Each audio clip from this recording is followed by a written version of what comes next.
Welcome to the Ho-Ho Show. Rated the #1 most listened to podcast on Pluto.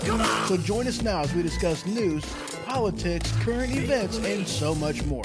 So clear the airwaves and strap in as we defend the Constitution because freedom matters.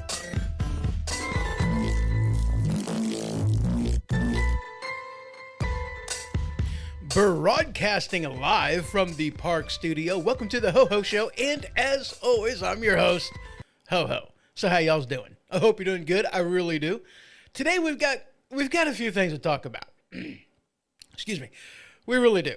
We're going to be talking about Israel and, Hezbollah and that type of stuff. We're going to be talking about the hurricanes, yes, plural. And we are going to be talking about the Trump-Harris campaigns, because there's quite a few things to talk about on that. It is October, so we're waiting on the October surprise, and so far, the only October surprise that we've got is that Kamala Harris sucks. That's about it. Just being honest with you. But before we get to all that, we are going to start here.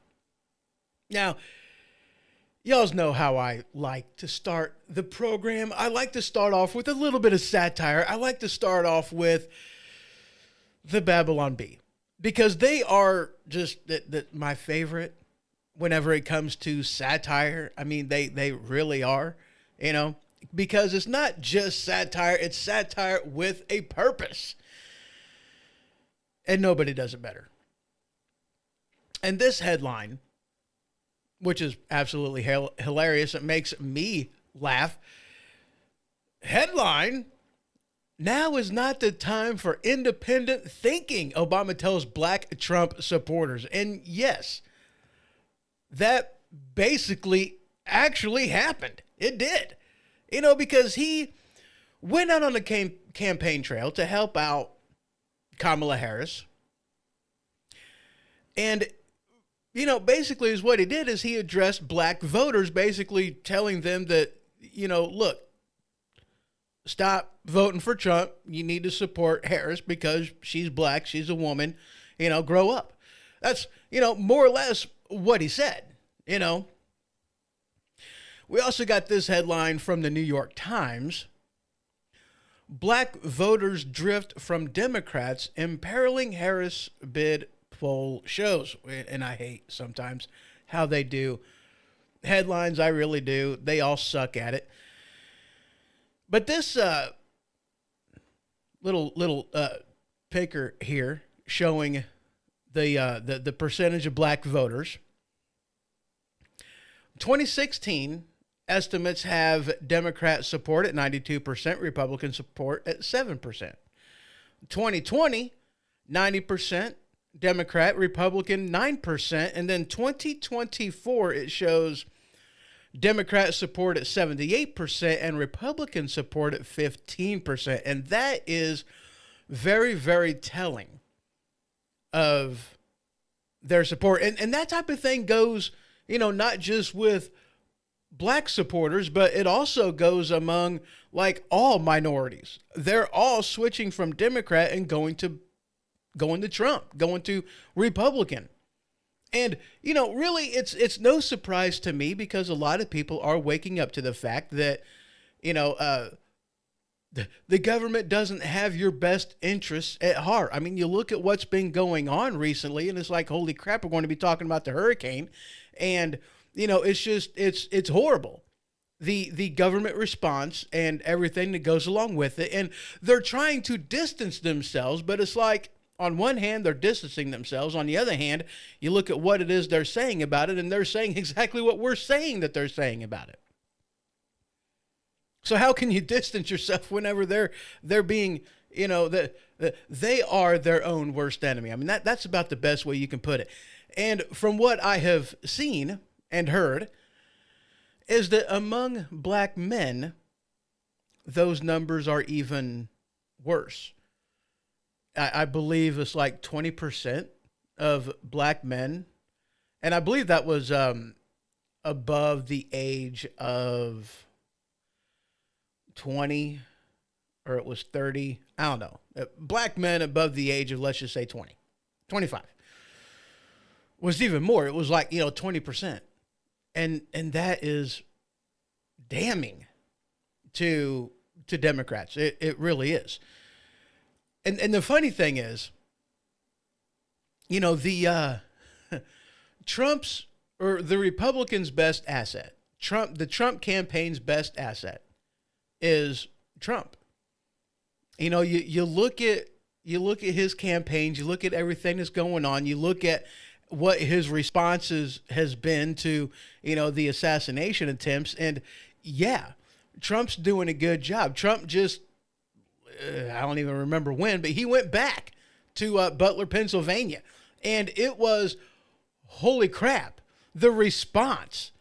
People that showed up, you had Elon Musk there, and it was, him wearing a Trump hat, which was hilarious, but his response, it was awesome. It really was. And, just Trump's doing it right. I mean, he really is. And Kamala Harris, well, not so much. The Democrats' worst asset, the Harris-Walz worst asset is, well, Harris and Walz. They suck. They're not doing a very good job. This headline from the Federalist, I had to laugh. Headline, Kamala Harris is too stupid to be president. Yeah, I couldn't agree more. I really couldn't. I seen this headline. I gotta get to it again. It was. Nope, that's not. I'm not even going there. Oh yeah, this one from Snopes. This headline is talking about, did Harris use a teleprompter during the Univision town hall? And the answer to that question is yeah. She actually did. As sad as it is to say, but yeah, she actually did. There was something that she was doing. I don't remember, what, where she was doing it on. I don't remember if it was The View. I don't think it was The View. But it was, the teleprompter froze. And she repeated herself like 4 or 5 different times on like the last line that she said. And the problem is she can't think on her own. She can't do off the cuff stuff like what Trump does. Trump goes off prompter all the time. I'm not saying that he doesn't use a teleprompter, because he does, but he goes off script all the time. Kamala Harris can't do it. There was a release of her whenever she was in college, taking the bar exam. Some people say that she didn't actually pass the bar exam. Let me tell you a story. So my mom, God love her, she whenever she went to go get her motorcycle license, she was riding a scooter, and where I live, the funny thing is that the course for motorcycles is smaller than regulation. And it's more or less one of the things, if you can pass it there, you can pass it anywhere. And a lot of people, if they have issues passing it passing the course in my hometown, they go up to Springfield and take it there because that's regulation size. That's what a lot of people do. And after you take the test 3 times, if you fail, well, you got to wait 6 months before you can take it again. So Mom took it the first time, and then she was doing her maneuvers of weaving in and out of the cones and whatnot, and she put her foot down, auto fail. The second time, same thing happened. Basically the same place. She was doing the weaving in and out and whatnot, and she put her foot down, auto fail number 2. This third time she goes back. Now, mind you, I don't know why she didn't go up to Springfield. I have no clue. I guess she just figured she'd be better off doing it in at home in her hometown. But the same thing happened in the same section of the course. She put her foot down. And they showed mercy on her. They were like, look, I see you riding around all the time. We know you know what you're doing. You handle yourself perfectly fine. We're going to go ahead and give you your license anyway, regardless of the fact that you technically auto-failed 3 times in a row. So she got her license, but she didn't, in a matter of speaking, she didn't earn it. It was given to her. She did an auto-fail. I did the same thing, actually, not on the motorcycle, but I did the same thing whenever I was getting my Class A CDL. They showed pity on me, and I mean, regardless of whether or not they were right, I don't know, because I'm not exactly 100% sure where I was, because I lost a gear, turning into, I did fine all the way up, all the way through where I was, doing the testing at. But, that last turn going into the drive to get back to the facility, I lost a gear. But I was able to get it out of the road enough to where I wasn't impeding traffic, apparently. And they showed pity on me and gave me my Class A CDL anyway. And, with Illinois versus Missouri, it's a little different, because Missouri, you have Secretary of State people that do all that stuff, do the testing and everything else. But in Missouri, it's actually state police that are doing it. It puts a little bit different of a stress level on you. And yeah, it kind of sucks. Going to take a quick break real quick. Water pills are kicking my butt. I'll be right back. Don't go anywhere.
All right, and I'm back. See, it didn't take too long, It was good. It was all right. So anyway, she teleprompter with everything. She wasn't able to do it. Her whenever she passed the bar exam, she, with my other 2 previous stories, that yeah, it was kind of given to her. From what the rumor is, because she failed it either 2 or 3 times. I don't quite remember which. And then finally on the last time, it's been rumored, and people have said that basically went to school with her that she didn't actually pass. They just showed pity on her.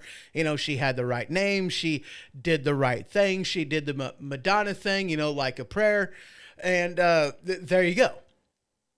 More or less saying that it was given to her. And then you have, oh, isn't that just spiffy? This headline,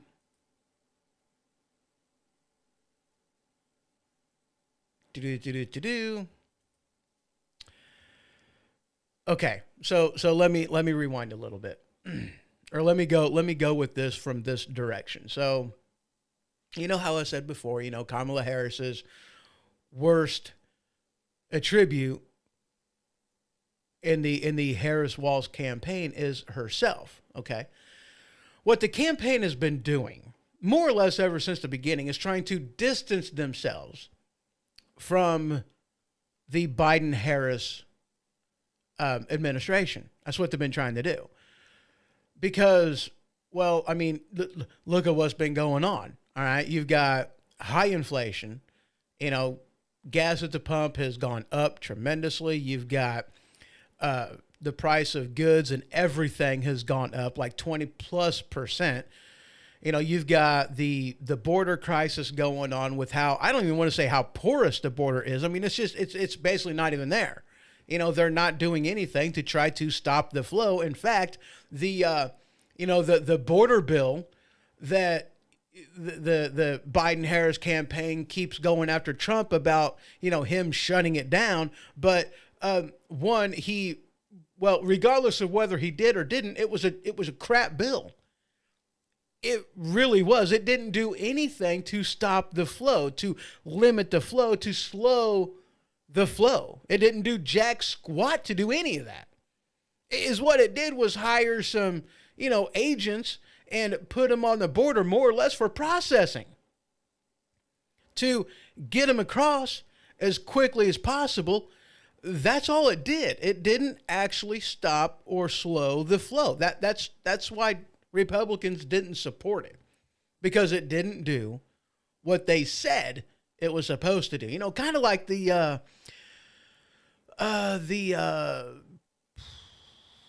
Inflation Reduction Act didn't, you know, it wasn't about reducing inflation. It was actually to prop up the Green New Deal. That's what it was. It was a giveaway to, you know, for companies, NGOs and whatnot, for that type of stuff, solar and wind. You know, they acknowledged it later on, but there you go. So the Biden-Harris administration is sucking right now. They're not looking too good. They're, you know, and Kamala Harris and the Kamala Harris campaign is doing everything they can to distance themselves from the campaign. But you have Biden going out there because I think Biden's mad. I think Biden's mad. He's angry. And he's going out on the campaign trail and he's basically saying, oh no, you know, we worked hand in glove. You know, Kamala Harris was, you know, present during most everything, and she did, you know, she was part of it. There you go. You know, she did, you know, she was part of it. You know, she was in the room, and she was a major part of all the major policies that we implemented. It wasn't just me, it was her too. And, you know, they've basically gone out and told Biden to shut the F up.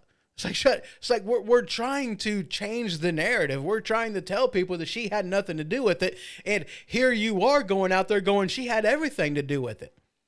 And then she went out because her campaign numbers were trash. Her campaign, you know, her polling numbers are not looking very good because, you know, one of the things that she's been doing ever since that, you know, they announced her as running,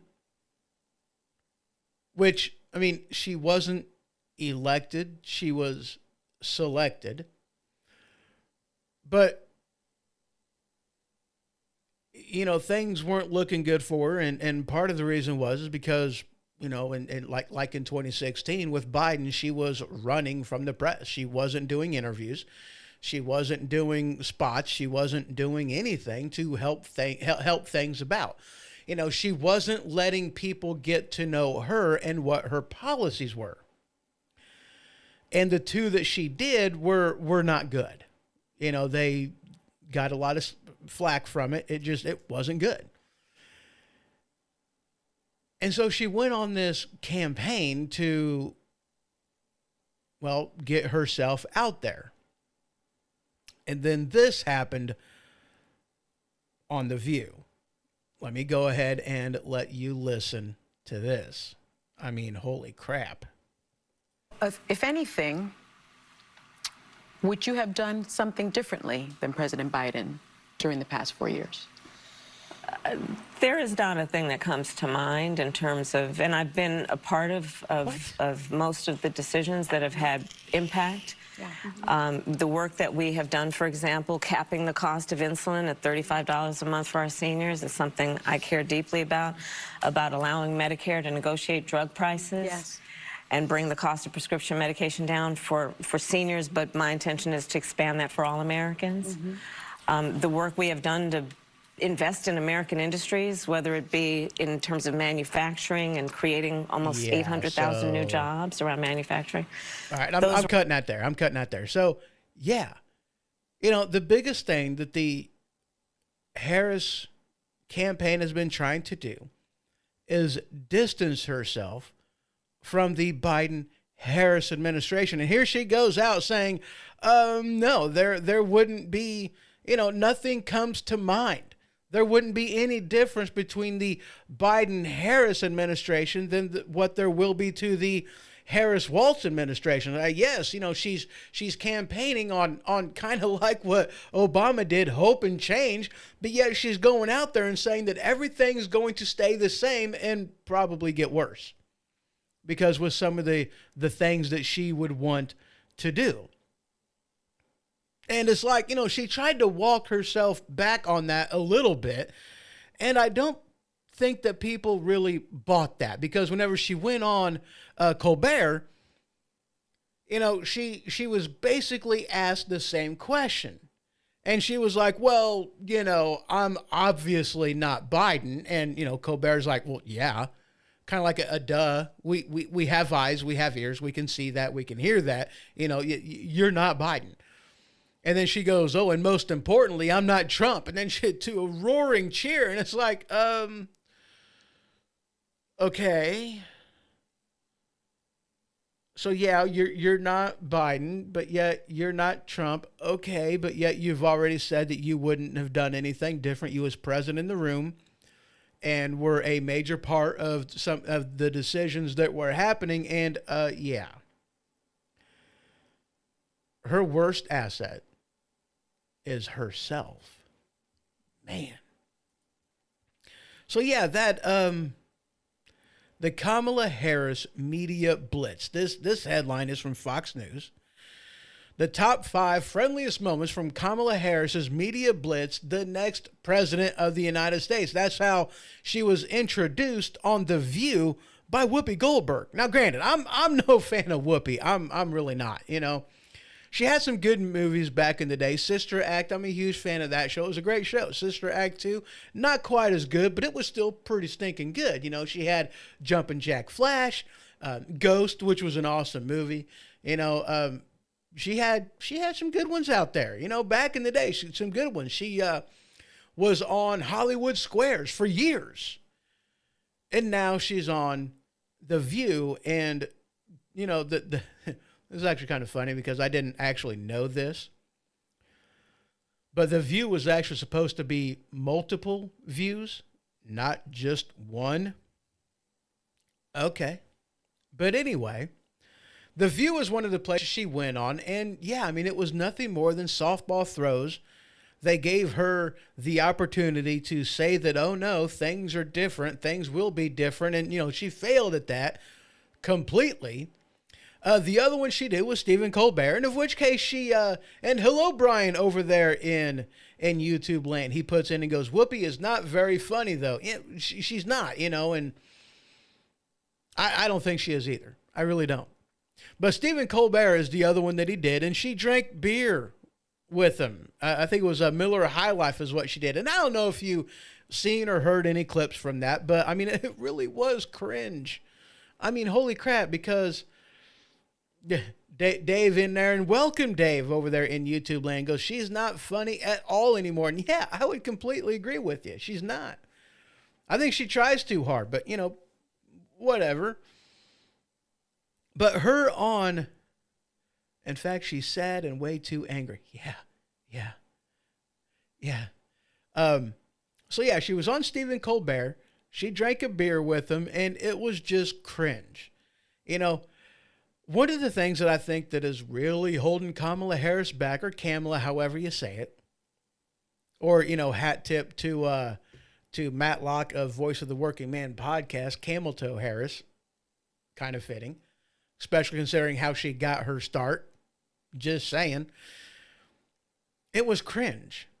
It really was. You know, her on that with that whole drink a beer with him. It was just sad because, you know, here's the thing. Kamala Harris, whenever she's trying to be off the cuff, you know, when she's trying to be off script, she doesn't come off as genuine. You know, she really doesn't. Nothing she does comes off as genuine. I mean, how many different accents has she used over the past year? Several, like what, 5, 6 different accents that she's used? She's not genuine. Now, look, I can't say a whole heck of a lot whenever it comes to accents. I'm a mimic. If I'm around somebody having a conversation with them for any amount of time, I'm going to mimic their accent. I just am. I'm a mimic like that. However, I don't do it to, you know, I don't do it to suck up to people. I don't do it to try to relate to people. I just do it. You know, it just happens. But with her, she's doing it to try to relate to people, thinking that that's going to help her campaign, help her numbers out. Brian puts in there, he goes, Kamala says that she is pro-family. Tell that to Willie Brown's wife. Oh, that is great. Dave puts in there, goes, she needs a you-know-what up her butt. I like that. Even Ryan, man, you's a poet and didn't know it. That's awesome. So, yeah, you know, she's not genuine. You know, she's really not. And that's why they've been holding her back on the campaign trail, because she's just not genuine. Everybody sees through what she is. She has no voice of her own. All she is a talking head for the Democrat agenda. And that's all it amounts to. You know, she was asked what would she do with the Israeli conflict. And she was like, well, you know, I'm going to do, you know, whatever more or less the UN wants me to do. It's like, okay, that's a nice thing to know, is that you don't care that they're an ally. And, you know, yeah, all right. That's great. That's great. Her on Howard Stern. You know, and dude, I used to like Howard Stern. You know, I mean, I never did really listen to him, but I had a lot of respect for what he did in the industry and for the industry. I really did. And I mean, honestly, I still kind of do. However, over the years, he's changed a lot. He's not the same person. You know, he just isn't. And here he is having an interview with Harris and supporting her and basically saying that, oh, what is it he said? You know, basically he doesn't want Trump supporters to watch his show, listen to his show. He doesn't understand them. You know, he doesn't understand how the election is even close. Brian puts in her, Mancow is way better. Yeah, I've listened to a lot more Mancow than what I have, you know, Howard Stern, that's for sure. You know. But he's like, doesn't understand, you know, doesn't want, you know, even Trump supporters to listen to his show. And, you know, I got to be honest with you. I don't understand why some people, you know, throw their politics, you know, right there for everybody to see. You know, Michael Jordan said it best. He said, Republicans buy shoes too. You know, you have Taylor Swift going out there and supporting Trump, or I'm sorry, supporting Harris. And it's like, you know, she lost a lot of followers. You know, there was a rumor that she lost a butt ton of money from that because she lost a lot of support. And Howard Stern, the same type of thing. I mean, I wouldn't be surprised if he loses supporters too, if he loses views and loses money because of his stance. Republicans listen to Howard Stern too. Republicans buy Taylor Swift CDs and go to her concerts. Republicans buy shoes too. Why would you, in an industry where you are wanting everybody to buy your stuff? I'm like, granted, I'm different. You know, I'm not doing this for everybody. I'm putting out there a conservative point of view. This is news commentary. It is what it is. I'm not out there selling, you know, whatever, like Howard Stern, like Taylor Swift, like Michael Jordan. I'm not operating in that type of a way. So why would you alienate your audience to politically support somebody? You know, I never knew. It's like, okay, I watched a little bit of, you know, Johnny Carson. Nobody knew what his politics were because he never talked about it. He never went into politics. You know, David Letterman, yes. Oh, no, not David Letterman. Jay Leno. It's like you kind of knew where he stood, but again, he didn't put it out there. He didn't talk about it. David Letterman, everybody knew that he was a Democrat. But on his show, he never talked about it. It wasn't part of his show. It wasn't what the show was supposed to be. And he wasn't going to alienate his audience by taking a stand. They did it right. Now you have people like Howard Stern, Taylor Swift, and they evidently didn't get the memo. They didn't. Then you got, Dave put in there, he goes, there's a certain it factor some people have, and she does not have it. She's like your embarrassing mom, or anyone for that matter, that is trying too hard to relay and seems relatable, and it's always a swing and a miss. Yeah, you've got that right, Dave. You very much have that right. Let's see. Howard Stern tells Harris the sun will go out if she loses. Okay. Yeah. And one more quick break. I hate these water pills. I really do. I'll be right back. Don't go nowhere.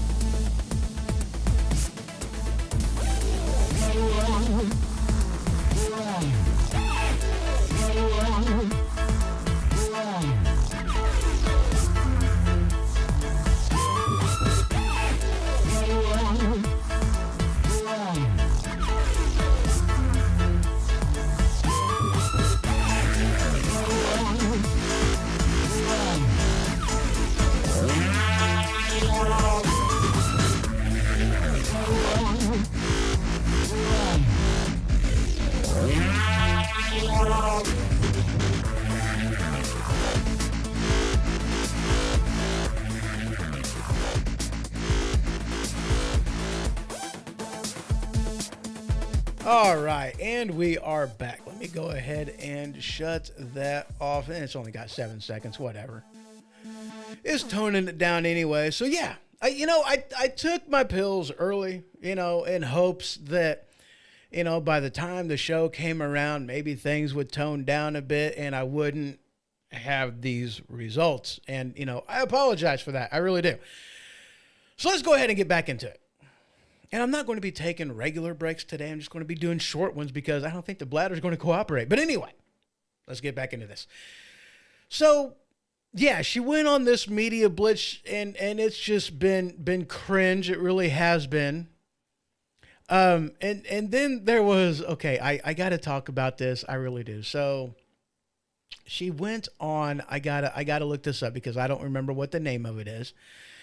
She went on another podcast. See, okay, so Trump has been on like several podcasts, okay? He's about ready to do the Dan Bongino show. He did several others. I don't remember the names. And I guess the numbers of their podcast has been holy crap. The Dan Bongino show is like the #1 podcast in the country. They do the most live streams whenever he goes live, Monday through Friday, 11 a.m. Check that out on Rumble. The Dan Bongino show, hat tip to him. He's doing it right, man. I tell you, I love his show. I watch it too. Had to take a drink of coffee right quick. So yeah, but it's been going good for Trump because he's a genuine guy. He really is. He's genuine. He's off the cuff. He can talk about all kinds of different things and talk with authority, talk with knowledge and information, as to where Harris, on the other hand, can't really do that. In fact, the one time when she really didn't use the teleprompter was on this podcast. And again, let me try to see if I can't find it. The name of it, it was Call Me Daddy or something is what the name of the podcast was. Apparently she's, kind of popular amongst younger women. And yeah, but I mean, the podcast is as bad as you think it is. I mean, the name, yeah. Again, I'm looking for it. I'm not seeing it. It doesn't matter. I don't even care. Call Me Daddy or, whatever it was. I don't remember. So anyway, it's basically okay, let's put it this way. One of the guests on that show was a porn star. Yeah, it's that kind of podcast. All right. And one of the questions that was asked by the host to Kamala Harris was, they were talking about abortion because that's like a big thing. I don't understand the left's fixation on abortion, why they think it's okay just to kill babies. I mean, they keep on saying that, it's to, with rape and incest, and that only accounts for like 5%, not even 5% of all abortions. And it's like, why are you using less than 5% of all abortions as your banner for making it and justifying 100% all across the board? The other 95%, why are you using less than 5% to justify the other 95% of the people who get abortions? And no woman gets an abortion because it's not the woman that gets aborted. It's the unborn baby. It's murder. That's all it is to it. There's other options. Yeah, there's other options anyway, but they were talking abortion on this, whatever the title of the show was. I've never watched it. I have no idea who this lady is. And it, again, was cringe. And one of the questions that was asked to Harris was, can you think of any law, anything that dictates to men what they are going to do with their body? And Kamala Harris was like, no, I can't think of one. No, no, none of that stuff exists. No, And it's like, honey, look, you want, as a feminist, they talk about equal rights, equality among the sexes, equal pay, equal whatever. And it's like, if a woman wants an abortion, she can get an abortion and no longer be financially locked to that child. You also have adoption. You have all kinds of different things. You can, go to a police station, a fire station, firehouse, whatever you call them. You can go to, a church and you can drop the baby off, no questions asked, and no longer be financially responsible for that child. However, a guy does not have those same rights and freedoms. A guy is locked in. Sometimes to the point to where even if he's not the father, he doesn't even have the ability to prove that he's not the father and is still locked in, and people have gone to jail. I know of a story where a guy went to jail for 5 years and he wasn't even the dad, and they refused to do a DNA test to verify that he was, and they sent him to jail because he didn't pay child support. He wasn't the daddy. They wouldn't let him prove it. Equal rights? Really? You want equal rights? And a dad cannot opt out of being financially bound to that child and has to pay child support. In Illinois, you miss one payment, you're stuck on that payment book for life, baby. That's how they do it. Now, look, I'm not promoting deadbeat dads. I'm not. I'm just giving you an example, giving you a comparative type of a thing. It is what it is, They're not supporting dads on, that same type of freedom that women have. Not at all. And they obviously have never heard of the draft, where the government can dictate to a guy that and tell them that you're going to go to war and possibly die for your country. Women are not subject to the draft. Guys, however, are.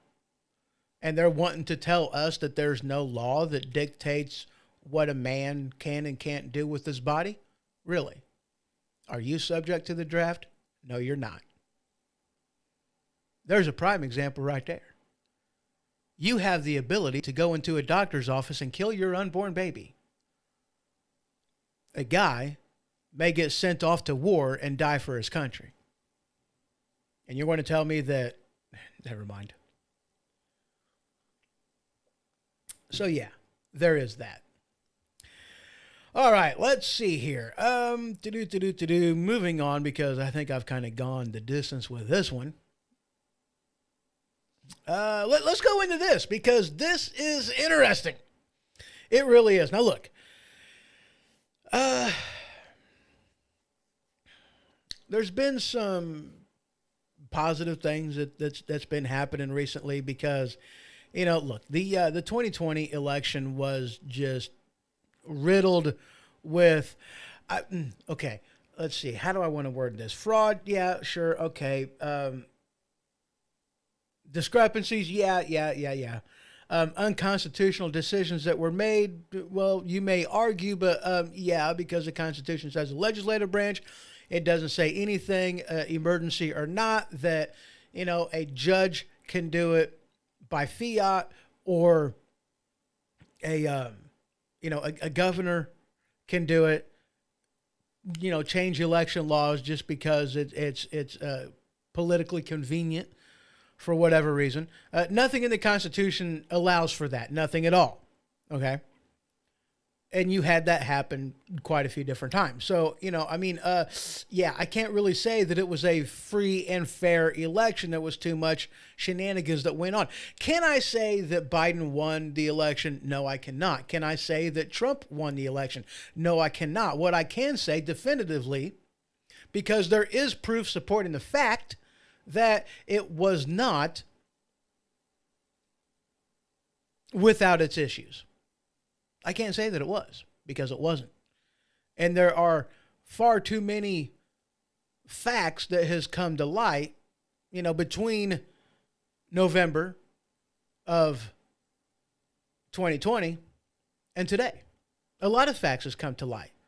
No, it was not a free and fair election.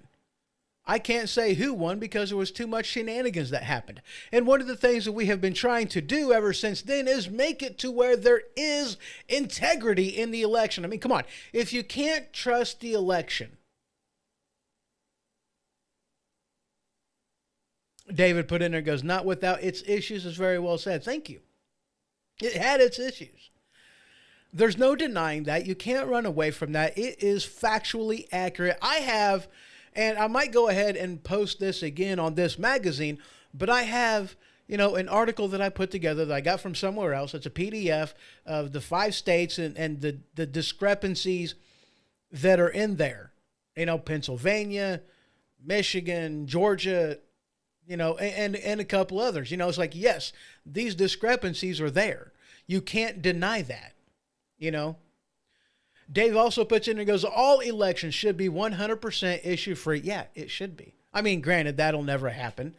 And I know that's a very huge thing, but you can make it to where it has more integrity than what it does. And one of the things that you can do is, well, for one, clean out your freaking voter rolls. Okay? That's what you can do. Clean out your voter rolls. You know, kind of adhere to different laws.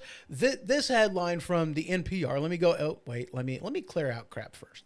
Let me get rid of all of those things right there. And now let's go ahead and bring out this headline again from NPR. 6 facts about false non-citizen voting claims and the election. Look, now here's the thing. I'm not even really going to talk about this. I'm not going to give it its due, because, okay, what y'all have heard, actions speak louder than words. So they're wanting to say that illegals voting in the election. Well, it's a non-issue. It's not happening. Yada, yada, blah, blah. Actions speak louder than words. Let's go ahead and move down to this headline. Department of Justice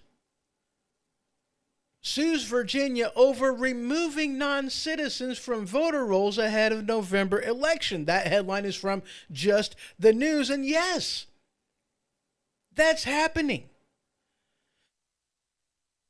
On one hand, you've got the Democrats saying that it's not happening. On the other hand, you have the Democrats suing and fighting tooth and nail to allow them to be able to vote. You hear this all the time. The Democrats are like, oh no, this stuff isn't happening, yada, yada, blah, blah. There's no voter fraud out there. It's not an issue. And it's like, okay, well, if it's not an issue, then, well, let's have voter ID. If it's not an issue, let's make sure we remove all these people whom, according to the Constitution, illegal aliens are not supposed to vote. They're not supposed to vote in national elections. Period. End of story. They should be removed from the voter rolls. They never should have been allowed on the voter rolls in the first place. Actions speak louder than words. If the Democrats are going to say that it's a non-issue, well, then let's go ahead and try to make it more secure. Let's try to help things out a bit. Let's try to make it better. And if it's a non-issue, then you should have no problem whatsoever doing this. Brian puts in here, first Dave puts in here, goes, there should be a zero tolerance for any sort of crack in the works. Yeah. And I believe there should be. That's why we should get rid of mail-in ballots.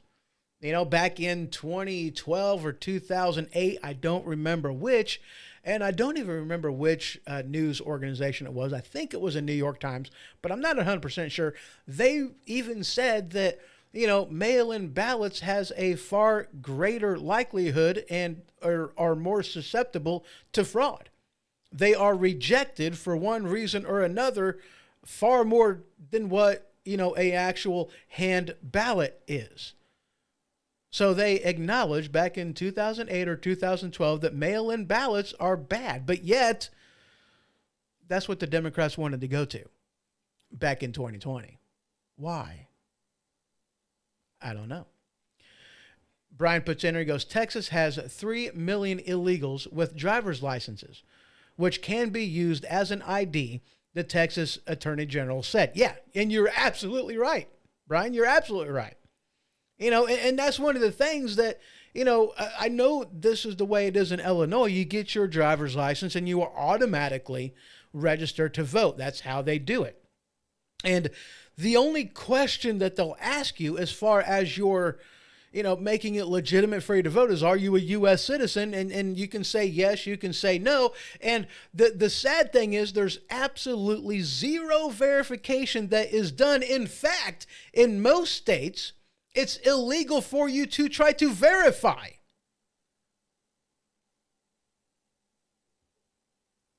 You heard that correctly.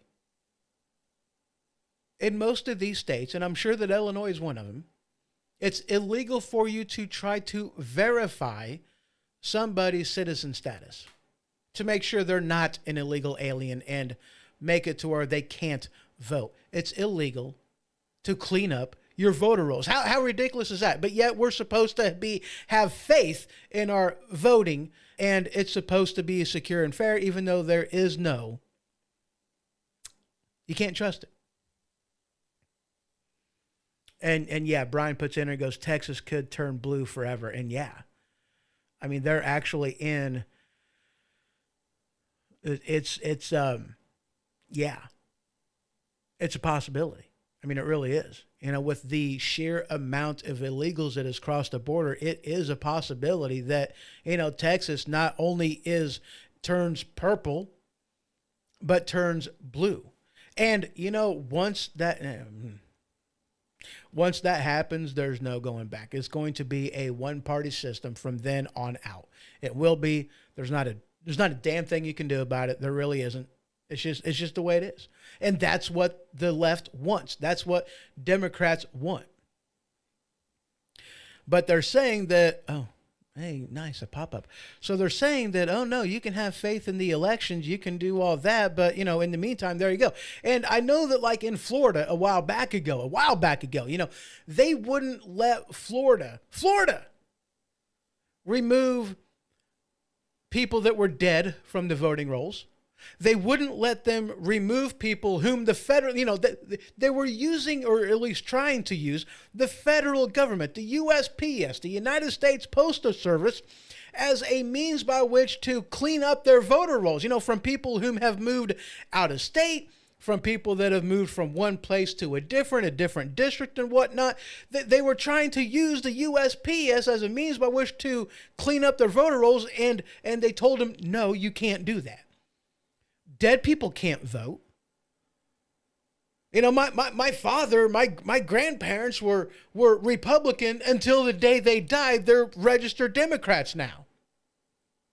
It's ridiculous. Yeah, it's ridiculous. Why can't you take dead people off the voter rolls? That you can't vote from the grave, man. You know, if you move from one town to another, from one state to another, why are you still getting in your name to your old address or even your new address? In several cases, people get a ballot mailed to them from here to where they're at now. That's not a legitimate ballot. It's not a legitimate vote. If you were to take that, put it in the mail and send it, that's voter fraud.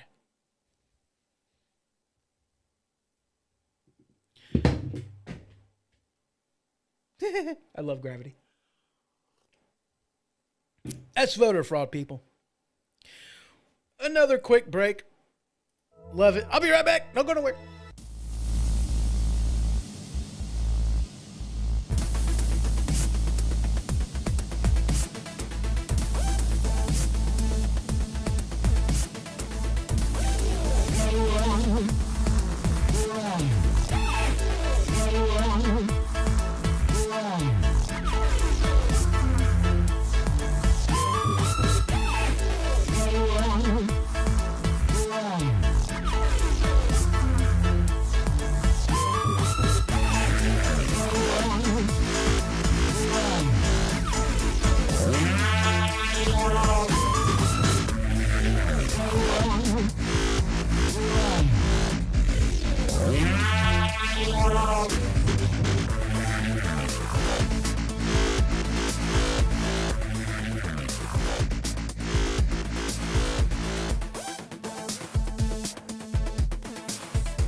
All right, and we're back again. So yes, voter integrity. And for me, that is a big issue for every election. We should have that. That shouldn't be a question because, again, like what I said earlier, if the election does not have integrity, if you can't trust it, then do you really have a country? Do you really have your sovereignty if you don't have borders? You know, are you a sovereign nation? It has issues. It really does. They're trying to clean up the voter rolls. They're trying to do the right thing so that this way we have election integrity. That's the biggest thing that Republicans want. You know, it's not a question of whether we win or whether we lose. We're fine losing. I know I am. I'm perfectly fine losing an election. I don't care. I mean, I do care, but I mean, I don't. You know, I want to know that my vote meant something. I want to know that there was integrity, and people whom are not supposed to vote are not voting, and people who can vote are the only ones who are. I mean, I'll even take it a step further. There was a time where, you know, back in this day, where if you wasn't a landowner, you couldn't vote because the thought was you have to have skin in the game in order to vote in the election. I'm all for that. I am all for that, although I would change it, though. You know, I wouldn't make it about land ownership. I would make it about paying your taxes. You know, we're supposed to have, excuse me, crap. Yeah. You know, I've been drinking since like literally birth, you know. And I'm like 45, I'm almost 46. I can't even tell you how many times I screw that up. Breathe, swallow, not at the same time.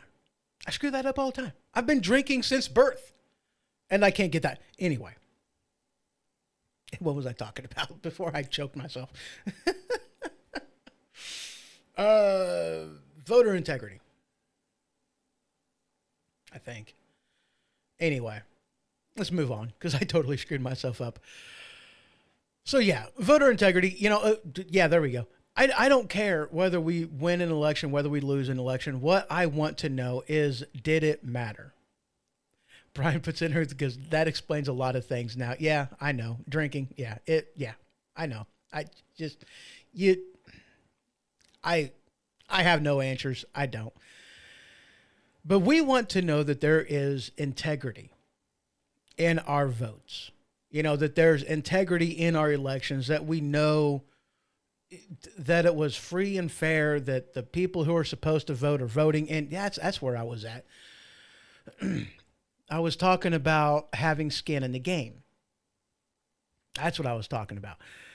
Because, it's back in the day, it was about land ownership, and I don't really agree with that. I agree with the idea that it should be only taxpayers who have the ability to vote. And before you condemn me, let me tell you why. When you have over 50% of the population that are voting that do not contribute, then all you have is a bunch of people that are voting for, let's just be honest with you, free shit. That's all they're voting for, is free stuff. That's what they want. They want free food. They want free housing. They want, free Medicare. They want, free. And who's the ones that are being stuck to pay for it? People like me. People like you. They keep saying that, with all these, social programs, who's going to pay for it? The rich. Really? Do you know that the upper 1%, whom control roughly 24% of the currency, pay 40% of the taxes? The upper 1% that have 25% of the money are responsible for 40% of the taxes. Look it up for yourself. You can find it. It's there. I promise you. Fair share. What's the fair share? Should they be paying more? Should they be paying 45%? Should they be paying 50%? I mean, that's ridiculous, isn't it? Yes, it is. Fair share. Okay. Skin in the game. That's what you should have. Because we are not a democracy. We really aren't. It's cringe to me with all these people, especially Democrats and even Republicans, that say we are a democracy. No, we're not. I pledge allegiance to the flag of the United States of America and to the republic for which is stand, one nation under God, indivisible, with liberty and justice for all. And yes, whenever I was younger, I thought it was witches. Why are witches standing? I didn't get it. I didn't know why witches had anything to do with the Pledge of Allegiance. But it doesn't say into the democracy for which it stands. It's into the republic. We are not a democracy because our founding fathers understood that democracy is a crap way to go. Democracy is the majority rule. It's mob rule. And just because you are the mob, just because you are of the majority, does not mean you're right. The majority of the people may want their student loan debt forgiven, but you know what? That doesn't make them right just because they are of the majority. And who's going to pay for it? We are. People like you, people like me, people who go to work for a living. We're the ones who's going to have to pay for it. Why should I have to pay for your debt? You chose to go to school. You're the one who chose the degree that you got. You're the one that chose to take on that debt. Why am I the one responsible for paying that debt? Are you going to pay my mortgage? No, you're not. Why are we giving illegals all this money for housing, and yet we have, veterans and other people besides homeless? Anyway. Our founding fathers understood that democracy was mob rule. Therefore, we do not operate as a democracy form of a government. It is a constitutional republic. We elect our leaders using the democrat process, but we are not a democracy. It's about right and wrong. It's not about the majority rule. And therefore, if all you have is democracy, it's two wolves and a sheep voting on what's for dinner. It's two pedophiles and a parent voting over age of consent. It's not a good thing, people. That's why we are not a democracy. We are a constitutional republic. And in my opinion, and you may disagree with me if you want, and that's fine.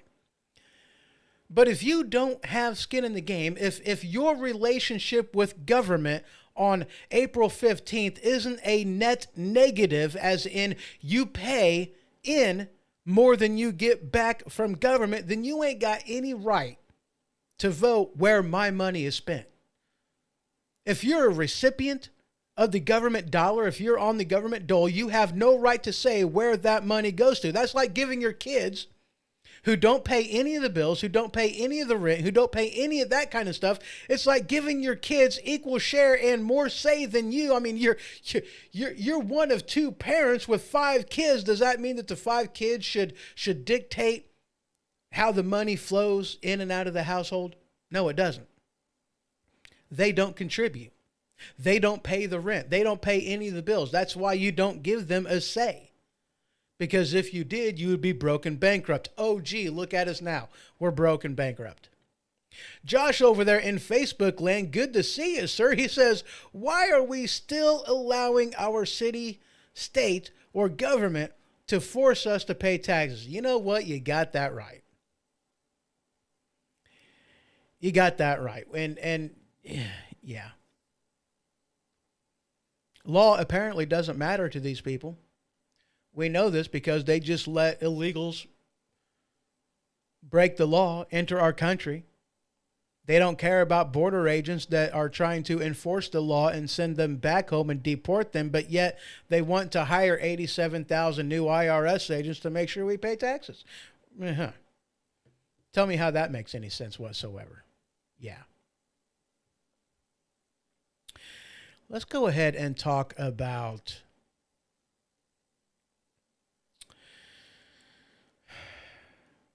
let's go ahead and talk about the hurricane. But before we do all that, let me go ahead and clear out a few things again. And let's go ahead and take another quick break right quick. And I will be right back, and we're going to talk about the hurricanes.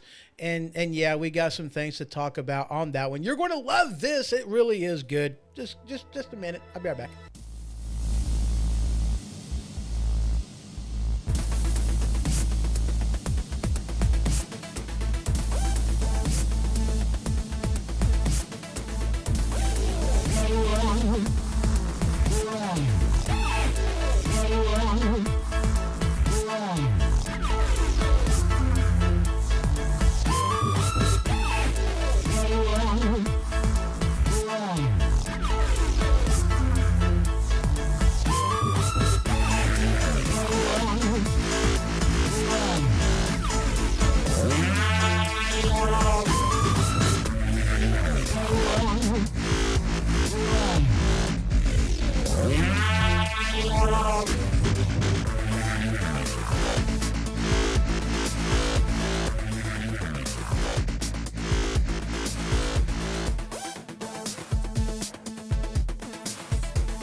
All right, and we are back. You know, it amazes me how warm it gets in this room compared to the rest of the house. You know, I before the show, I turned the air conditioner off because I'm like, it sounds like I'm next to an airport and a jet's about ready to take off. That's how loud that stinking thing is, and it's not too far from me. So, prior to the show, I turned it off. And it's amazing how hot the computer runs because it's definitely noticeably warmer in here compared to the rest of the house. Holy crap. I kind of want to turn that thing on, but I can't because it's freaking loud. I mean, you can't, okay, you can't really hear it that much through the microphone, but I can hear it and it annoys the crap out of me. So I turn it off. So anyway, let's go ahead and talk about the hurricane. We were hit, a week and a half ago, maybe now, with Hurricane Helene. I know I'm mispronouncing that right or wrong, actually, because it's like, okay, you see it printed and it says one thing, and my brain wants to say something different because my brain's half stupid. And I know what you're thinking, half stupid? Well, okay, look. When it comes to reading, I got to tell you a story. I got to tell you this. When it comes to reading, my mind acts like I'm in second grade. All right, you read the word, you pronounce it out, and there you go. So I was with a buddy of mine. We were picking up a script for his woman, and for his old lady, picking up a script, and I read underneath the counter because I'm standing in line with him because I'm that kind of a friend. I'm going to support him while he does this, and I'm reading this sign, and on this sign there's letters, and those letters spell out a word, and that word says narcotics. And I'm like, I'm confused. What the heck is a narcotic? And I said that. That wasn't my inside voice. That was my outside voice. What the heck is a narcotic? And then my mind goes, narcotics. Oh, yeah, okay, I get it. Completely serious. I was not trying to be funny at all. It just kind of happened. Yes, my mind goes, narcotics. Oh, narcotics. Okay, I get it. And yeah, that's my reading capabilities. I know you wouldn't know it because, truth be told, doing this kind of stuff, I read pretty good. I do. But yeah, evidently I don't know the difference between a narcotic and a narcotic. Anyway, Brian puts in and he goes, FEMA has no money for hurricane victims because they are giving that money to the illegals, and all the illegals, they are flying into swing states. Yes. And it's not just about the swing states too, because they're also, okay, that whole thing, there's a couple different things that they're doing. Okay. And yes, you are right, because with they're saying that, their border crossing numbers are down. Well, part of that is because what Brian just said over there in YouTube land, they're flying them over the border with a lot of them with that app. There's an app now to streamline the process, to make it to where illegals can jump the border, and there you go. And there is no verification on who they are. There is no vetting. You can make up any name you want to, and they're just going to take you at your word and then fly you across the border, which is how terrorists has gotten into the country, because they suck at their vetting. Yes. But they're not only trying to flip red states to purple and blue, although it is telling where the two highest concentrations of 3 million plus illegal aliens where they have been taken to is Florida, a red state, and Texas, a red state. Both of them to the tune of over 3 million, and that's verified illegals that have been taken to these different places.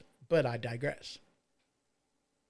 They're also being taken to, some Democrat cities and Democrat states because they have lost enough of a population to where they need they need the illegals to pad the numbers so that this way they keep power. They keep their representatives in the House of Representatives because it's based off of, it's based off of their numbers, the census. That's what it's based off of. So in order to pad the numbers to give them more seats so they can maintain power, that's what they are doing also, is putting illegals there in order to pad the numbers from all the people that are leaving because these states suck. Anyway.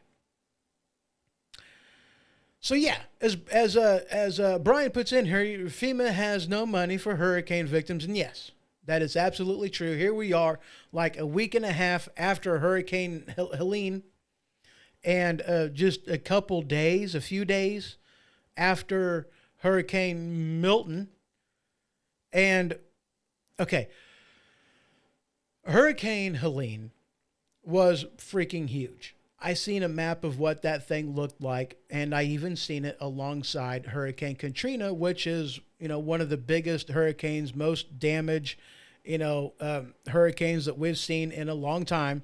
And Hurricane Helene was like, holy crap, 2.5, 3 times bigger than Hurricane Katrina. It was huge. A lot of damage right now. I'm going to halfway guess on this. To my knowledge, there's like over 120 or 220 victims confirmed right now. And according to reports that I heard yesterday, there are still like 900 missing from Hurricane Helene. Holy crap. Now look, I'm not like the left. I'm not about politicizing everything. And that's what the left does, is they politicize everything. They politicize school shootings before the body's even cool. It's ridiculous. They'll tell you this, that, and the other to ban, guns before they know anything about what happened.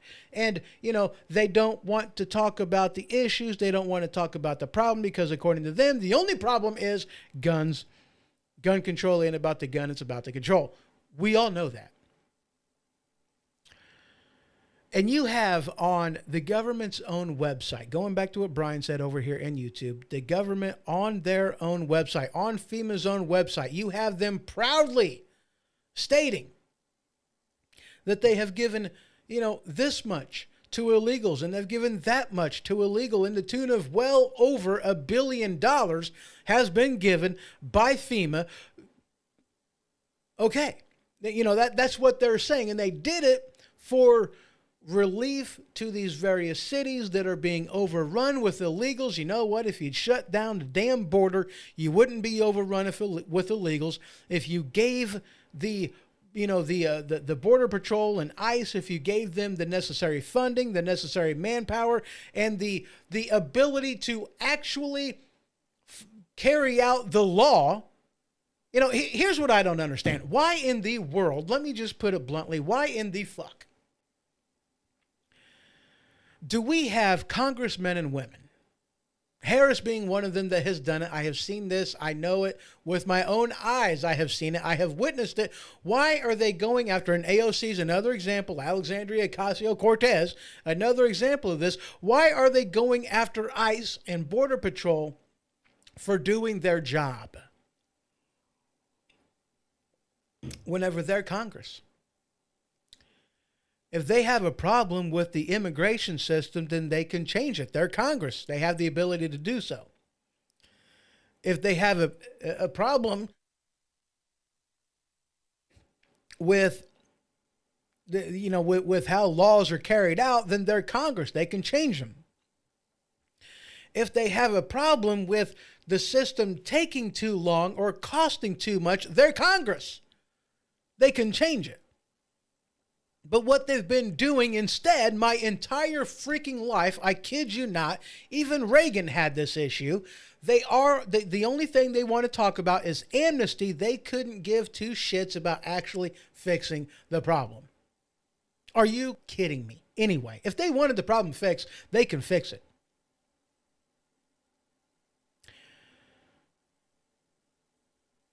If they wanted the border shut down today, Biden has the power already to do it. He can just send a text message, shut it down, hat tip Dan Bongino, or is it hat tip to Matt Locke of Voice of the Working Man podcast? I don't even know. Anyway, it doesn't matter. He has the ability right now to shut the border down. Congress doesn't need to do anything else because Congress has already done it. He has the ability. Shut it down. And he can shut it down for any amount of time, for any group and, from any country he deems necessary. He can shut it down. Right now, he has the power, he has the authority, but they don't want to talk about that. All they want to talk about is the border being wide open and Congress needs to act. No, they don't. Congress has already. Why are you lying to people? Because it's politically advantageous. Because that border bill that they tried to pass through, the Democrats are all like, oh, Trump sucks because he tried to stop it. That wasn't about securing the border. Not a line of text, not one word, not one section, not one paragraph. None of it was anything to do with border security. It was about processing and moving inland. Process, move inland. What's your name? Do we verify? No, we don't. He's the right color or no color or any color. Doesn't matter. Let him in. That's how they've been doing it since the beginning. Anyway, over there on FEMA.gov or whatever the website is, they talk about their funding. They have been bragging about them helping out illegal aliens to the tune of over $1 billion. Now, like I said, I was comparing Katrina to Helene. Helene is like 2.5 to 3 times bigger than Hurricane Katrina. And during Hurricane Katrina, the left were all like, oh, you're doing a crap job on this. But the crap job that was done wasn't actually done on the federal level. It was done on the state's level. Some of them people really, really sucked. Because one of the things that they did, as far as part of their readiness, is they took their assets, the things that they knew that they would need in order to help out with the aftermath of Hurricane Katrina. They moved those things inland. They staged everything to where once the hurricane was gone, they can bring these assets in and help people deliver, give relief and things and food and medicine and rescue people to get them out of the danger zones. Welcome to the danger zone. Anyway, that's what they were doing. And all said and done, the federal response was what the federal response needed to be. And now you have Hurricane Helene. And you're not getting that type of response from the federal government. You're not. You have Biden sitting on a beach right after Hurricane Helene. You have Harris at a fundraiser after Hurricane Helene. It took both of them over a week before they showed up, even though they complained about Bush showing up, 3 days after the fact. These guys don't show up until after a week, and that's okay. The difference between the two and how it's been done, how things have been implemented is daunting. And we'll get into that right after the side of this break. I'll be right back.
All right, and we are back. So, Like I said, the differences between the two is daunting and is clear as the nose on my face.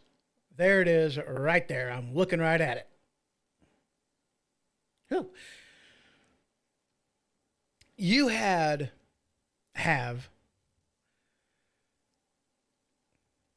the like what, Fort Liberty? I don't remember what the other name of it was before they decided to change it to Fort Liberty. I don't remember. I could have told you what it was, yesterday, but apparently today I have forgotten. You have people there. You have military there. You have, National Guard there, which the National Guard, I mean, that's one of the biggest things that they do is help out in an emergency situation. And that's what we have from Hurricane Helene. They're waiting on orders. They're not doing much of anything. They're waiting because these people have their heads up their ass. I mean, there's no other way to put it. I mean, there really isn't, and they're not doing anything. FEMA's not doing anything. And not only is FEMA not doing anything, they are hindering people from doing it themselves, because the biggest response that we have seen in the area isn't coming from FEMA. It's not coming from the National Guard. It's not coming from the military. It's been coming from civilians. It's been coming from people who have the ability to help. I was hearing something about the huge response that like helicopter pilots had whenever they were like, dude, come out here. We need your help. We will pay for the fuel. You guys run the missions, deliver food, deliver aid, deliver medicine, help people out any way that we can, get those that need to get out. There you go. That's what we need to do. We need to do this because the government is failing. And the response was huge. Well over 100 civilian helicopters had showed up. Pilots had showed up. The money that they've dished out in fuel is like, holy crap. Running over 144 missions a day, some of these pilots. Holy crap. It's been done by civilians because FEMA, I don't want to say is nowhere to be found. It took them forever to get their butts out there. And the only thing that they've really been doing is hindering the process more than helping the process, because they're not the ones getting the glory from any of this. They're not the ones getting the recognition from this.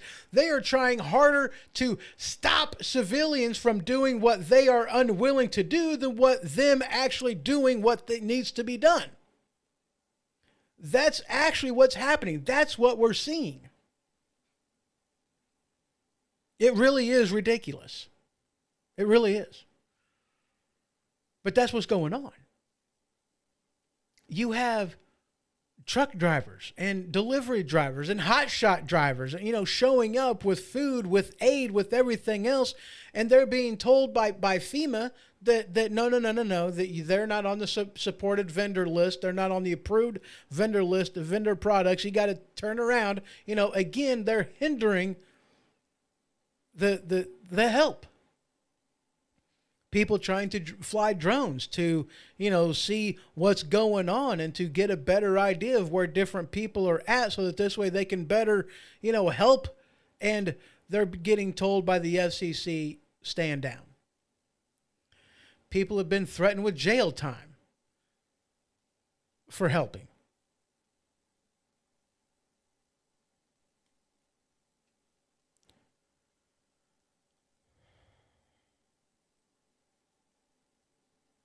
It's been ridiculous.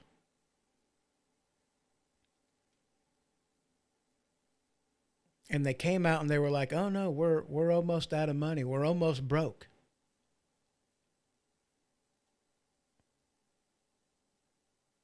Right after bragging on how much money they've given to illegal aliens, whenever time came that we needed it. The Americans needed it. After bragging about how much money we just gave just gave Ukraine, about bragging with how much money that we're wanting and are going to give to Lebanon. During that, we're bragging about how much money we give in the form of charity to all these freaking people, illegal aliens. It's American citizens that are dying, waiting to get aid. It's our money, but yet they're not giving it to us. Instead, there's like, there's like, oh, $750 is what we'll give you, but you have to qualify in order to get that. And they are more, and this one infuriated me, if you couldn't tell already. This one infuriated me because the Dems don't care about who needs what. Everything to them is about identity politics. Kamala Harris came out and basically said that we need to use DEI in determining where this $750 goes and who gets what. I'm sorry. A hurricane doesn't give a fuck what color you are. It only matters where you're at. Are you in the path of the hurricane or are you not? Everybody gets hit the same. It's not like a hurricane is going to pick and choose if a tree is flying through the air, if a boat is flying, if a cow, we got another cow. Actually, I think it's the same freaking one. It doesn't matter whose house it is. It's not like the hurricane, the tornado goes, oh, that's owned by a black person. Oh, a white person. We'll miss that. There you go. That doesn't happen. But for some reason, the left would have you believe that it does. And they're wanting to use DEI in order to determine where this money goes. And people aren't even getting the full $750. Because it's ridiculous. They don't just mail them out. They don't just, take FEMA out there and give you cash. I mean, not like that would matter anyway, because who cares if they give you $750? Where are you going to spend it? Everything's been wiped out. It doesn't matter. It's not like you're going to pay your power bill. It's not like you're going to go out and buy a new couch. It ain't like you're going to go out and buy a new chair, a new refrigerator, a new air conditioner, because guess what? There's no place Best Buy is gone. They got destroyed by the hurricane too. People. DEI. $750.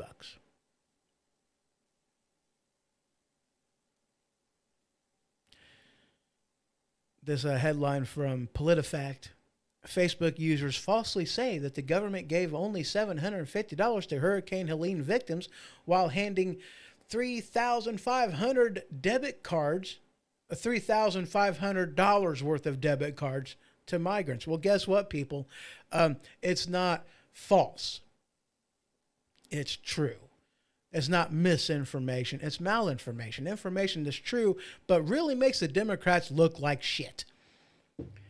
And here you have North Carolina governor. Now here's the thing, okay? With Hurricane Milton and Governor DeSantis's response to it versus the North Carolina governor, the difference there has been night and day. Because this headline from the New Republic, North Carolina Governor Roy Cooper is being forced to fact-check Trump's outlandish hurricane conspiracies. Really? Are they outlandish hurricane conspiracies? I mean, who are you going to believe? Really? Okay, that took a while to bring up. TNR, whoever that is, but let me ask you a question now. Who are you going to believe? Whenever it comes to, the response that has been given to these areas that were hit the hardest. Who are you going to believe? Are you going to believe a governor whom is trying, is CMA, cover my ass? I mean, is that who you're going to believe? Or are you going to believe people on the ground and citizen journals, people that are there saying that, hey, FEMA's nowhere to be found? And it's not just from one town, one area, one hillside that we're getting these reports from. It's from all over North Carolina. All of them are saying, where's the government? Yeah. Yes, I use my fingers. I'm counting. You know, Ronald Reagan said the 9 most terrifying words are, I'm from the government and I'm here to help. I'm from the government and I'm here to help. Yes, 9 words. I'm from the government and I'm here to help. The 9 most terrifying words that anybody can have said to them. Are you an American citizen? Are you white? Are you male? They're not here to help. Sorry, the facts are here. We see it with our own eyes. Who are you going to believe? Are you going to believe Roy Cooper, who's only interested in making himself look good? The only thing that he's interested in, and I'm going to say it, I've heard it said, I don't really want to go here, but, you know, I wouldn't be doing my job if I didn't tell you this is what people are saying. They're saying that, you know, because these areas that have been hit, the ones that are, you know, because the Appalachia area, these people are primarily Republicans and conservatives. Those are the ones that have been mostly impacted. The government's not doing anything to help because it's a Biden-Harris administration. They don't want to help. They're punishing them for being Trump supporters. Is that true? I don't know. You know, as you hear being said, the proof is in the pudding, but what are we seeing when it comes to the response to Hurricane Helene? FEMA is hindering, not helping. Biden would much rather go on a beach and tan his balls than what he would actually help.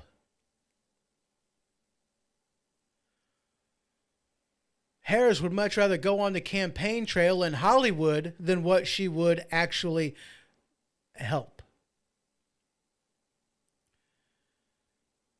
You have Roy Cooper covering his own butt, trying to say that, oh, these things aren't true. You know, we're doing our job. We're doing everything we need to be doing. We're supposed to be doing. We are helping people. But yet the people on the ground, the volunteers, the victims, everybody else is saying, no, man, if it wasn't for the civilian response, devastation, it would be hell. Period. End of story.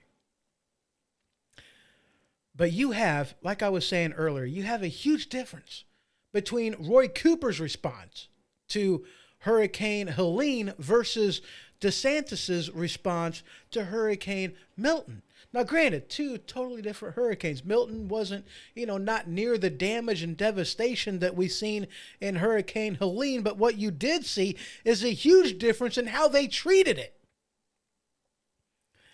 Before the thing even hit, when it was still out, days before, they were like, okay, we got this hurricane coming. What do we need to do? Well, we need linemen because more than likely, we're going to have some trees fall down. We need to get linemen in there. They had like 15,000 linemen that were waiting on standby, put up in hotels. You had Trump say, hey, we're going to give them free rooms that I'm going to pay for, and this is what we're going to do to help out with the situation. Holy crap. Where did the response come from? DeSantis, Trump, even Elon Musk has been helping with this. He tried to help in Hurricane Helene, and there has been issues with that one. And again, I apologize. Just a minute. I'll be right back.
All right, and we are back. So yeah, again, guys, I apologize. You know, I do.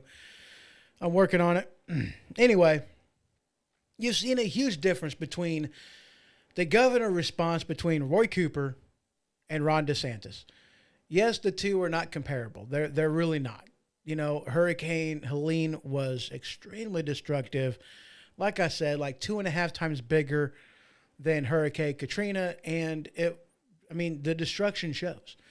Now, don't get me wrong. Hurricane Milton had its own issues, hitting from the Gulf on the west side of the peninsula, going all the way over. You know, bad too. Don't get me wrong. But DeSantis not relying on government assistance. This isn't DeSantis's first rodeo. You know, this isn't the first hurricane that he has experienced, witnessed, or has been governor over Florida to be there. A completely different means of operation. I didn't say that right. But anyway, you know what I mean. All right? You know what I mean. You had people staged. What are we going to need? We're going to need linemen. We're going to need people to cut up trees. We're going to need people to, help with this and help with that. And this is what we're going to need. And, Governor Ron DeSantis had these people there staged, ready to go as soon as the hurricane was passed. And Governor Roy Cooper, no. Couldn't be bothered.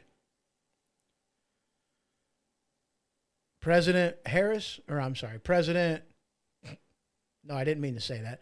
President Biden couldn't be bothered. Vice President Harris couldn't be bothered. They couldn't be bothered to do what they were supposed to do to help out with relief.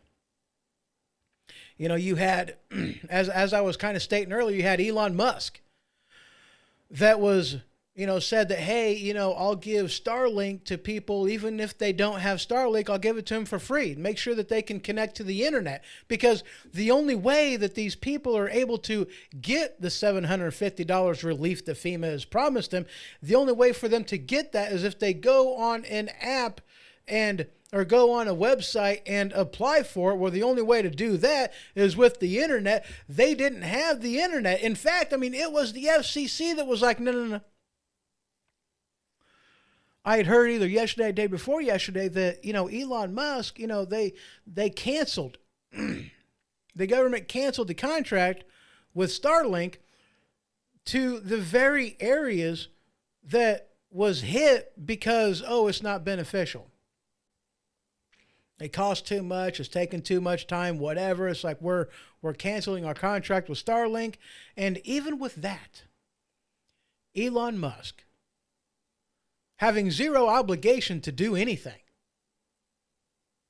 donated his satellites, donated the satellite time, and donated the hardware and the equipment necessary to link to these satellites that the FCC even shut down a while back ago. And even the FEMA is even hindering this equipment from being handed out. Hindering the Starlink people from using the equipment necessary to link to the satellites. They are hindering them from being given out so that this way people can, How crappy is that? Really? But it's like the only way that these people can connect to the internet, because the devastation is through Starlink. They don't have internet. They don't have, they don't have very many, cell phone towers up. Not many of them. So many of the people are without electricity. How are you supposed to do this? How are you supposed to charge your phone? It's preparedness is something that is huge. And God love them that, there's a lot of people out there in Appalachian Mountains and Appalachia area that, yeah, they're prepared. Why? Because, well, they kind of got to be. That's the culture there. It's a lot different from living in the city. Their culture is, yeah, weather happens, we need to be prepared. We can't depend on outside help. We got to be as self-sufficient and self-reliant as we possibly can be. That means having food, having water, having generators, having, solar panels and whatnot to help out, and everything else, But if it hasn't been for civilians, if it hasn't been for we the people picking up the slack because government has failed,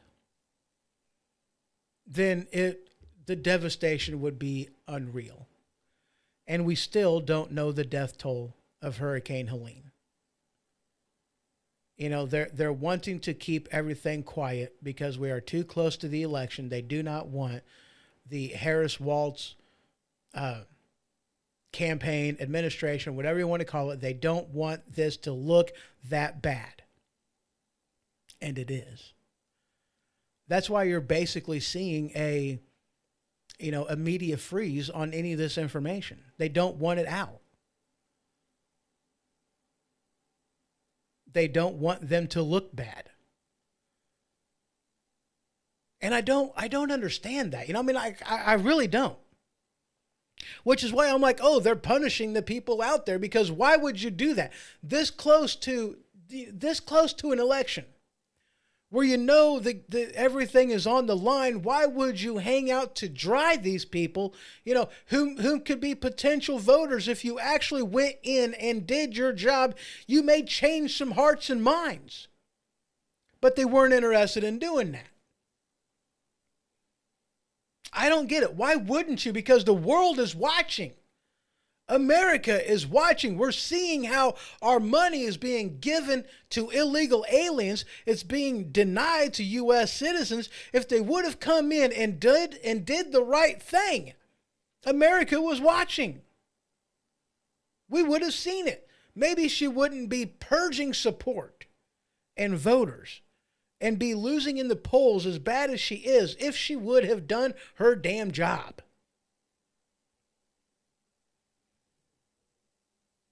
The biggest threat to the Harris-Walz campaign is Harris and Walz. It is. They suck.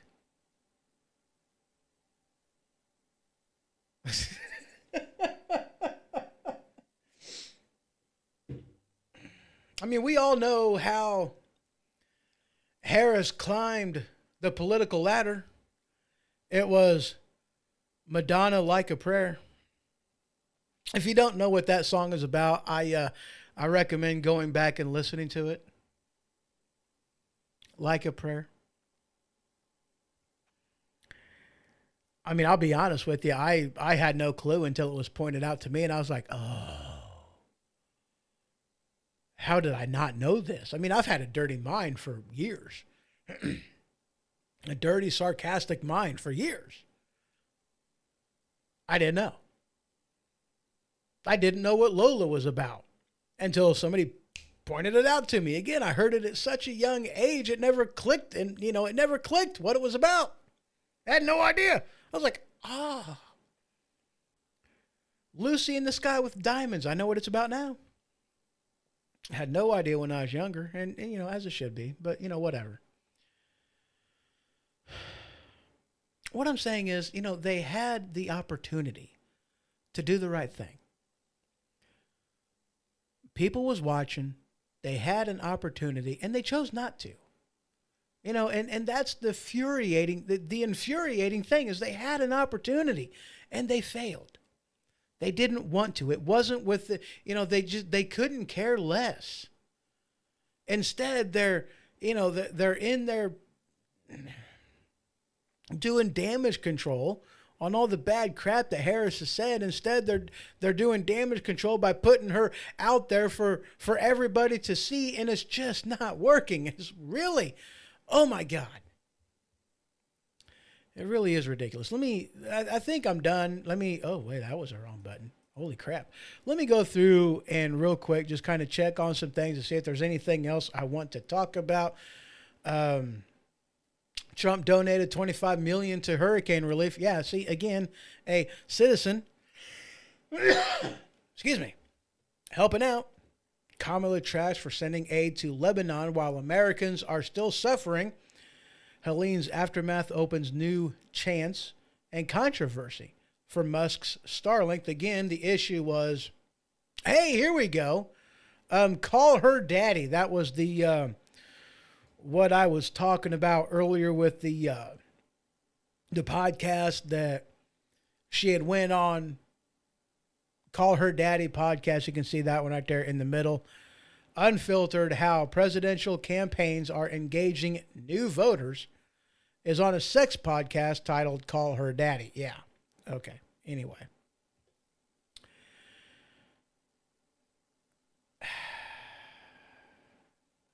Yeah, so that's all I really got for today.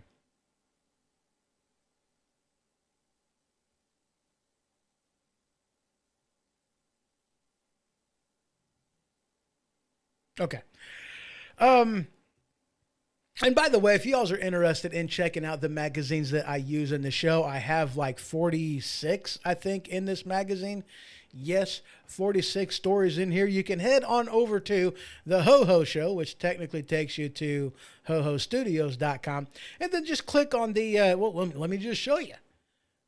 Click on the hohoshow.com takes you to Ho-Ho Studios. Just click on the Ho-Ho Show tab, upper right portion of the screen. There you go. Hit News Feed. And then you will see my magazines over here in the blog. Check them out. It'll take you over to Facebook, or not Facebook. It'll take you over to Flipboard, and you can check out all the magazines. I mean, like, guys, I've been doing this for a while. I really have been. You know, it's ridiculous, actually. I've got, let me just look at the numbers over here in Flipboard. So I've got, I've been doing the podcast now for 7 years. 7 years I've been doing the show. I have got over on